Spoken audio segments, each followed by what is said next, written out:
Our next recipient combines honesty, maturity, and a genuine desire to make our world a safer, more accepting place. He's been instrumental in the creation of policy that ensures the thoughtful and respectful treatment of trans and gender nonconforming students at his school. And as president of the Gay Straight Alliance, he's developed his school's first panel discussion of LGBTQ issues in which he shared about his own experiences. Please welcome scholarship winner Kain McCall.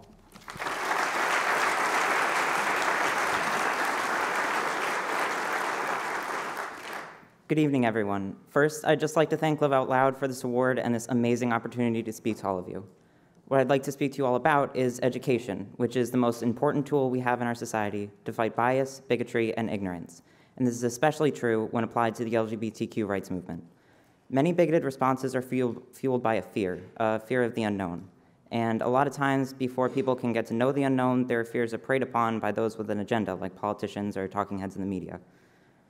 During 8th grade, I came out to my parents as transgender. I was extremely lucky to live in a home where I felt comfortable enough to do so. I actually sent them a long email, complete with links to articles and websites with definitions and research. I detailed my feelings about what it felt like growing up in what seemed to be the wrong body, but not being able to find any external validation of this feeling. I told them how when I finally stumbled across the word transgender one day and found out what it meant, I ended up doing lots of research and reading lots of posts on the internet about other people's experiences. And through this, I realized that these posts were describing the exact feelings I'd had ever since I could remember. After coming out to my parents, it was time to start my freshman year of high school, which is a scary thing all on its own. Before starting, I'd spend hours poring over the school website, looking for any sort of policy or guidelines that might tell me things like who I could go to in order to ask about changing for gym or getting my teachers to call me by my preferred pronouns. I couldn't find much information at all and went into school on the first day to the guidance counselor's office to ask about changing and talking to my teachers. After a bit of explaining, my requests were granted, and I went on my way. I'm honestly pretty impressed by my school's response, and I'm extremely thankful for the experiences I've had at my high school thus far. In junior year, I created a new goal for myself.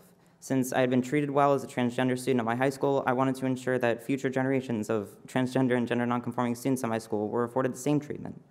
I took this idea and ran with it, and as vice president of my school's Gay Straight Alliance at the time, I was able to organize a meeting and talk with a couple of school administrators. I proposed that the school adopt a policy stating that transgender and gender nonconforming students would have their preferred names and pronouns used by teachers and staff, and that a plan would be created around the individual students' requests. The administration at my school liked this idea, and such a policy was passed earlier this year.